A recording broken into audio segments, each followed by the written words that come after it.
Hello beautiful soul! Welcome back to my channel. This is May Ame from Japan, Kabayan. Cancer, this reading is for you. 72 hours, timeless reading. Maraming salamat muna sa mga subscriber, new subscriber, cross-watcher, at sa mga bagong pasok dyan. Welcome na welcome kayo sa bahay ni Ate Aimee. Salamat din sa nakataban ng puso yung mga comments, sa mga nag-like, nag-hypes ng aking video. Yan, sa inyong lahat. God bless you all. Sa mga nagpa-personal reading, marami pong salamat. Kung gusto mo na energy mo lang talaga, gusto mo makuha natin, all the details is in description below. Paki-check na lang. General reading, energy reading. Palagi ko naman sinasabi sa inyo yun, no? Okay, tingnan na natin. Kuha tayo na iyong angel number Cancer. Ooh. Ano to? Ayun. Sabay, ayun. Meron kang 13, 15, 13, 14, 15, 28, 24. Pisces, Libra, Aries. Yan. Okay. Abo na ito sa mga anak. Okay. May mga bagay ka daw na either may mga iniisip ka, yan, may mga gusto kang gawin, may mga gusto ka panindigan, nandun yung thinking of desire, or may mga gusto kang aksyonan sa iba sa inyo, no? Yan, may mga ini-imagine, yung iba sa iba dito is pwede rin na inspired ka, di ba? Or pwedeng may mga nagkakaroon ka ng mga reflection from the past situation, pwedeng ganun. Na doon yung point na pwedeng may naiisip ka na gusto mo, na na-inspired ka, o na kung saan aspeto ng buhay mo yan. Kasi parang nado yung point of beginning of the situation ako na nakikita sa iyo. Siguro nga may nagtapos, o kaya may matatapos, tapos may mga bagong simula na muling na mangyayari, no? Na doon sa point na yun. Nandun din yung point na may mga desire or paninindigan or action ka daw na gagawin this time sa iba sa inyo. Kung saan aspeto ng buhay mo yan, may mga sitwasyon doon na nahahata ka pa rin ng nakaraan. Cancer. Or pwede rin kasi ito is may mga kailangan maresolbahan, kailangan na tapusin pa, mga ganun sitwasyon. Magkakaroon ka ng questioning, quarrel sa isang lalaki. Yon, kung sino man ito, may nagmamatsyag. Pwede ikaw or someone, may tao na magkakaroon ng panglilinglang. Or may mga tao ka na makikilala na pwedeng malinglang ka or madaya ka. Kaya mag-ingat ka, no? Sa sitwasyon mo. Someone is wearing a mask.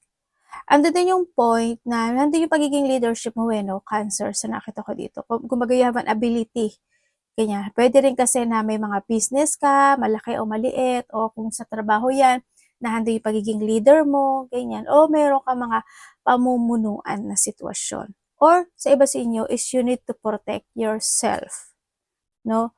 Or iba sa inyo is someone want to protect you or you want to protect yung tao na yon, vice versa. Ako nakikita dito. Meron din ako nakikita na may tao na nagkakagusto sa'yo or ikaw ito, may mga crush situation, yaan. And someone want to give you a love or you give o may tao magbibigay sa'yo nito.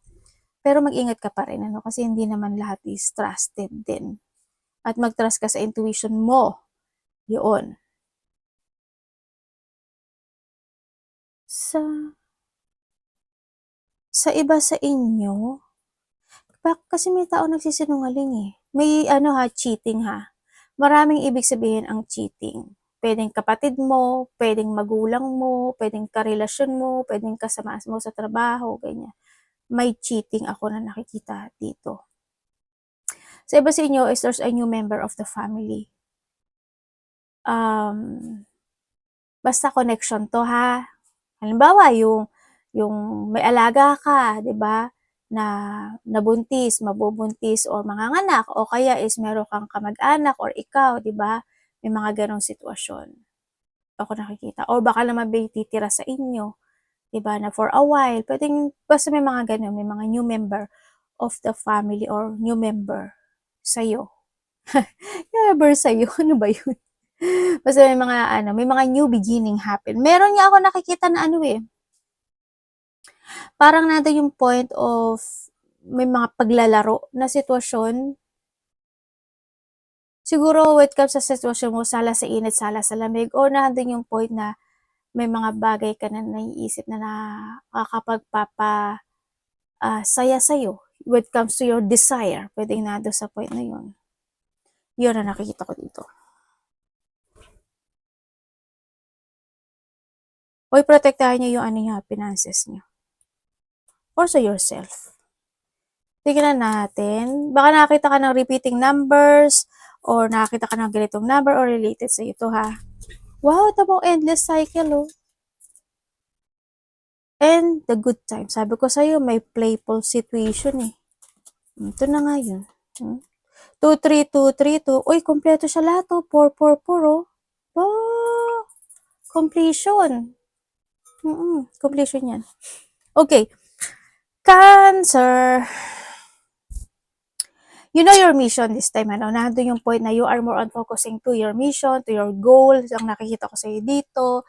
Yan, nandun na yung point na yun, nandun na rin na nagkakaroon ka rin na ng mga, parang step 1, step 2, step 3, step 4. Parang nagkakaroon ka rin ng pattern into your life sa nakita ko dito sa iyo. And ang nakita ko rin dito is yung mga importanteng proyekto or creativity or idea ako na nakikita sa iba sa inyo. Makakaroon ko na ng happiness or may tao na magbibigay sa iyo ng kindness, no, or may hihingi ng tulong sa iyo or suporta sa iyo or ikaw ito sa kanya. Doon din yung point na parang may bibilhin ka ata. Hindi ko alam kung ano yun or may mga pagkakagastusan ka na syempre kaya mga pagkakagasto kasi gusto mo siya. Diba na doon sa point na yun. Hanggang din yung pasasalamat ako nakikita or papuri, no? Maaaring makareceive ka nun or ikaw ito magagawa sa tao na yon. Yun ang nakikita ko dito. Change of destiny is coming. Andun din yung point na may mga gift ako na nakikita. Ikaw ito sa kanya or someone's makaka-receive ka ng gift. Or sa iba sa inyo is may ipapadala sa inyo sa universe to give that gift para sa inyo or you will receive that gift na ninanais no, sa iba sa inyo. Congrats kung ano man yan. Ang ganda nga ng mo eh. Kutin mo, di ba? 10, di ba? 5, 10, completion. Tapos 2, 4, 4, 5, 6, 6, 6, 2, 4, 6, 8, abundance. Tapos ito rin, 5 is the completion. Tapos ito is the success. Congrats! There's a victory and success happening into your life. Feminine forces, 2, 2, 2, this also the you. Ang nakikita ko sa'yo dito is relationship, balance, prosperity, efficiency, patient, humility. You can do everything by yourself, but life is to be shared. Kumbaga alam mo yung wag mo lang sarilihin yung sitwasyon o kumbaga you need to be open. But hindi naman ganun ka-open. Siguro alam mo naman yung limitation mo, di ba? Partner up with the right spirit. O, di ba? Sabi ko sa iyo, teka lang, nangangati si ate. Yan. And kumbaga ilat ko may mga hindi good at hindi makaka-good para sa iyo, no? Or kung may mga something na need to let go sa sarili mo para mas maging magaan yung energy mo, gawin mo. And you'll become a force. Honor, commitment, and people around. Don't judge, listen. Ito yung palagi ko sinasabi sa reading ko. Kailangan natin maging stoplight. Diba? May red, green, and yellow. Diba? Kasi kapag yung dumadaan yung sasakyan at hindi ka tumingin at bigla kang tumawid, pwede ka mabundol. Diba? Kailangan mo parang nagdadrive lang yun eh. Titingin ka sa kabilang mirror, sa taas, sa kabila, diba? Sa likod, mga ganon. No? Yan. Yun ang nakikita ko dito sa'yo. Kaya, you need, don't judge, listen. Okay? Tandaan mo rin palagi dito sa sitwasyon na to with the 2, 2, 2, 2 is the choices is always available is in yours. Ha? Kumbaga nasa sayo kung saan ka dadalhin ng mga paa mo at ng desisyon mo. Ganyan. Dito ka nga anak sa taas. Tingnan natin. Magkakaroon ng mga partnership sa iba sa inyo. Ako nakikita sa iyo. Mga pag-support and tulong yan. Energy ni Cancer.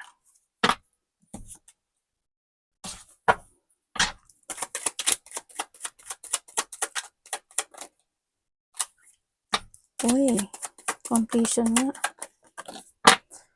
Okay, when it comes sa iyong energy. When it comes sa iyong energy is nandito yung sitwasyon mo na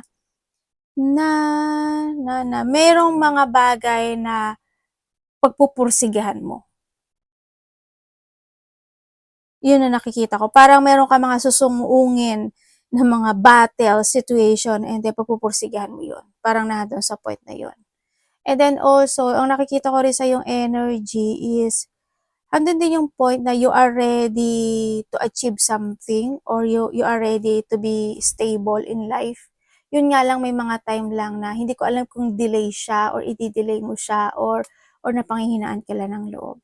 Ganyan. Or pwede rin na nakapag-iisip ka ng negativity. Ngayon, may mga naiisip ka ng negativity or may mga nakakaramdam ka ng mga thinking when it comes to your emotions, no? Pwedeng nalilito rin kasi ito eh, ganun. Sana hindi kayo nagkakaroon ng anxiety this time. Natatakot ako sa anak ko. Baka kagatin yung tenga ko. Yun ang nakikita ko sa'yo dito. Pero alam mo kung titingnan ko dito, may tao na magbibigay sa'yo ng suporta. Para mag-grant yung wish mo. Or hihingi ka sa kanya ng tulong, ganyan. Or may tao makakatulong sa'yo. But still, doon yung thinking when it comes sa hinihiling. At mag-grant naman daw siya. Yun ang sinasabi dito.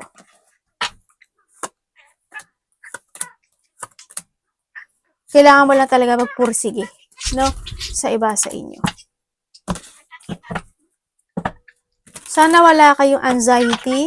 May mga anxiety o may mga ikaka-anxiety kayo na situation. Yun ang nakikita ko. Kung medyo kulang kayo sa tulog, magbawi kayo. Ano ba? Nagpupuyat ba kayo? Night shift ka ba? Kasi may mga pain ako na nakikita sa inyo. Hindi ko alam kung ano yung pain. Masakit ba kalamnan mo, buto-buto mo, kasukasuan mo, paa mo. May mga pain kasi ako na nakikita sa iyo. Ingat lang din ha. Anak, diyan ka na. Paano magbabalasa si mami? Parating kay cancer. Kasi siguro no, ko si mami, inabandonahan ako. Anak kasi nag-aano kasi si mami, nagbabalasa. Yung sama kasi ng tingin ng anak ko sa akin. Parating kay cancer.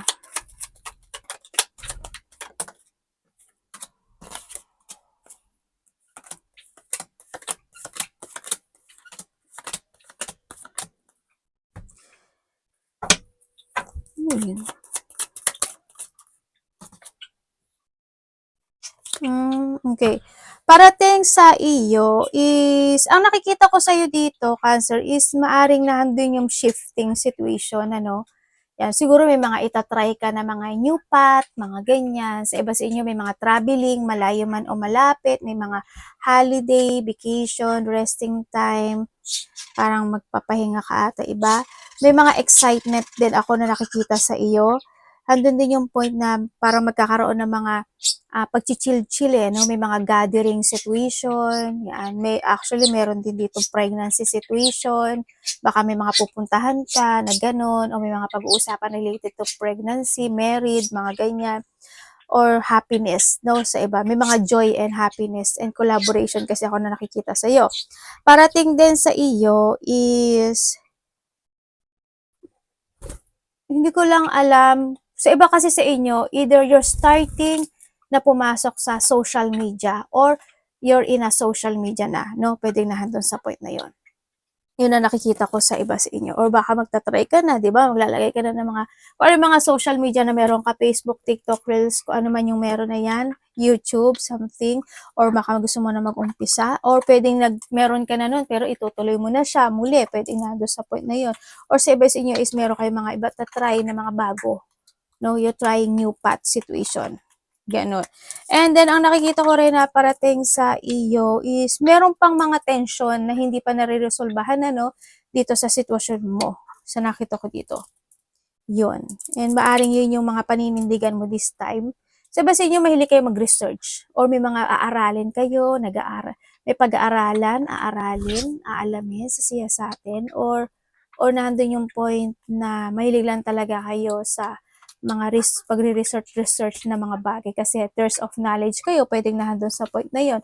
May mga ikakagulat, ikakasya o ikabibigla ka daw na sitwasyon ang sinasabi dito. Hindi ko alam in what way yon na maaring ito is naganap na noon na pwedeng magaganap muli ngayon. Or pwedeng yung sitwasyon na didesisyonan mo na dapat noon o dapat nang mangyari noon pa na ngayon pa lang siya mangyari. Sa iba ganon. Well, kung paano siya mangyayari sa iba-iba kayo sa nakikita ko sa iyo dito.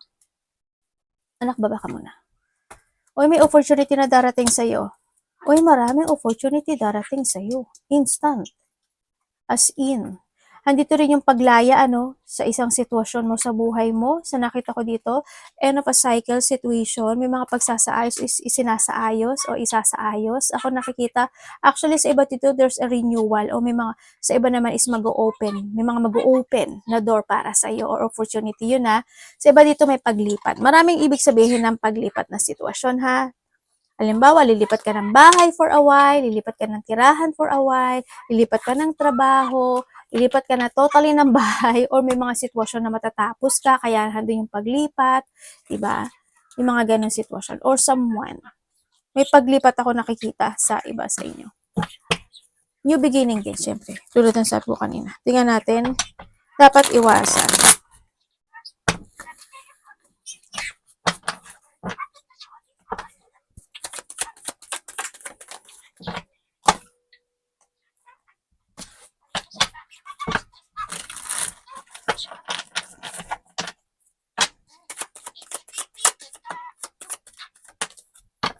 Dapat mong iwasan. Okay, dapat mong iwasan. Ang nakikita ko sa iyo dito is iwasan mo yung magkaroon ka ng self-doubt sa sarili mo. Ganyan. Iwasan mo pang hinaan ka ng loob. Iwasan mo rin na humantong ka sa sitwasyon na pwedeng hindi maging maganda yung outcome o kaya magkaroon mga disappointment, ganyan. Huwag mo nang hayaan na dumating hanggang doon sa sitwasyon na yon. Yung mga pwede mo ika-frustrate, iwasan mo yon. Think in advance, kumbaga, or huwag makisawsaw kung saan man yan. Iwasan mo rin na, syempre, yung magkaroon ka, yung magmadali ka sa mga bagay o sitwasyon mo sa buhay mo na pwedeng at the end is hindi nga maging maganda yung bunga or mali yung desisyon. Kaya, you need to be patient to make a choices. Ibig sabihin, trust your intuition din to make a decisions right na doon. Kumbaga, huwag ka magmadali in life, no? Pag-isipang maiki. Yun. And then, handun din yung point na wag mo nang pagsisihan yung mga naganap o nangyari in the past. Ang kailangan lang kasi doon is you need to move forward and you need to learn from that situation, nandito sa point na yun. And syempre, andun yung point na kailangan mo rin mag-action, may mga preparation na need to prepare, and may mga need to progress. Ako nakikita o mga proseso mangyayari. Sa iba naman sa inyo is there's an exploration situation, siguro yung mga bagay ka na i-explore or you need to explore yourself sa mga bagay-bagay o sitwasyon in life. And makikita mo doon kung ano yung bagay sa'yo, kung ano yung growth na pwedeng bagay sa'yo, gano'n. Learn to growth, kumbaga na. Be creative, no? Yun ang nakikita ko sa iba sa inyo. Kumbaga, finish the unfinished, yung sinasabi rin dito. Iwasan mo yung to judge someone o mga makisawsaw sa ganun, yan, sa mga taong hindi good yung energy, umiwas ka lang sa kanila. Kasi mahahawa ka sa kanila at didikit sa iyo yung negative. Ikaw din, bahala ka. Tingnan natin, love. Kapatid, anak, magulang, karelasyon, kaibigan, pamilya, cancer. Wala ka sa trip ng anak ko na. Kinakagat si mami eh.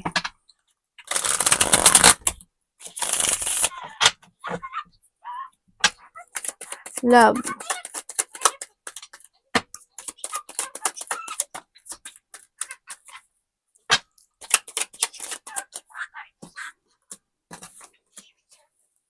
Single? Uy, sa single ka, relax ka lang, ha? Huwag ka magmadali. Kasi pwedeng papasok ka sa isang hindi magandang relasyon. Yun ang nakikita ko sa iyo dito. Sa iba naman sa inyo is maybe handun yung point na Ayaw mo. Ano ba 'to? Nagpupunas kasi si ate. Naku, hindi ko pala nakuha. Yun. Kaya yung mga single diyan, kung meron kayong nakakausap o yung mga makakausap kayo, ay naku po, ingat kayo. Kasi may pangloloko or may pagsisinungaling. Pero nasa sa inyo yan. No?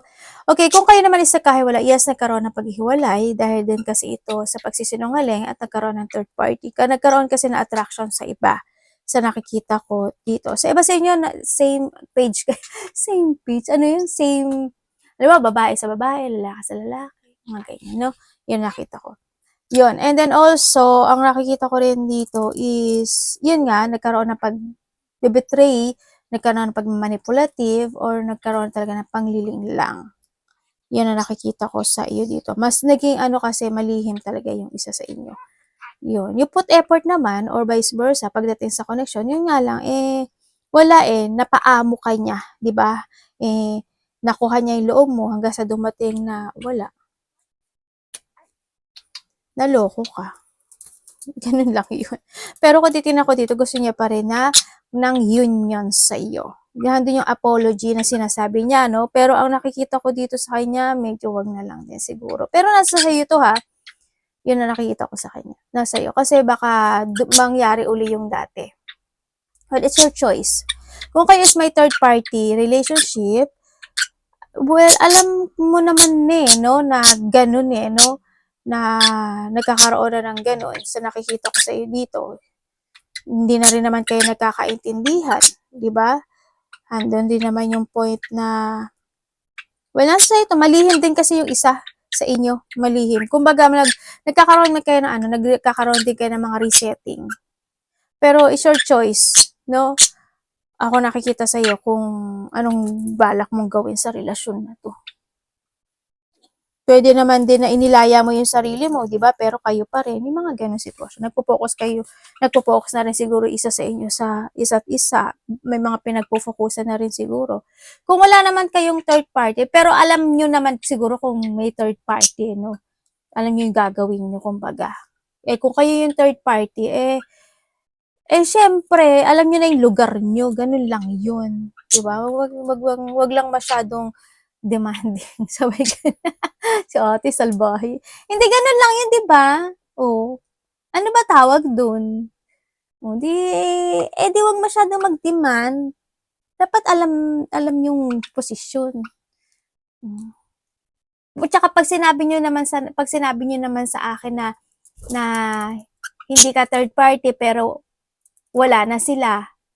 Kahit naman sabihin mo na na wala na sila pero nasa papel pa rin. Di third party pa rin yun. Kasi may mga ganun ako na ko. Hindi ko alam po saang siya.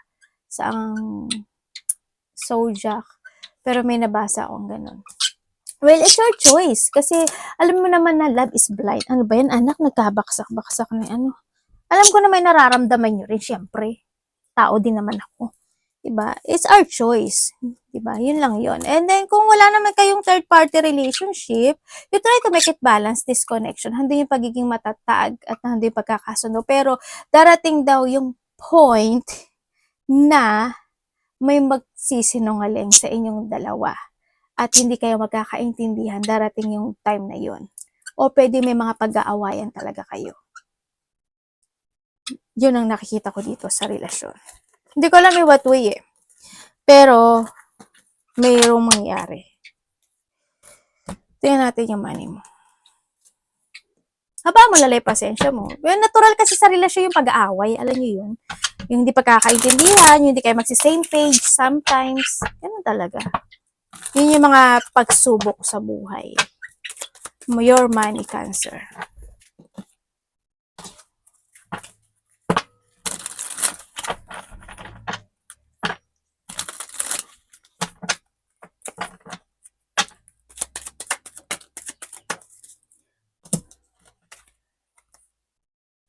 Okay, pagdating sa iyong money. Pagdating sa money mo or trabaho, no? Hindi siya gano'n nagiging matatag. Hindi ko alam kung bakit. Baka sa trabaho matumal, konti yung oras, o kaya naman kung may business ka, ganun din, di ba? O sa pera mo, andun yung point na malungkot, sabay gano'n. Malungkot, pero sabi dito may offer sa'yo. Yun naman ang pinakamaganda, 'no?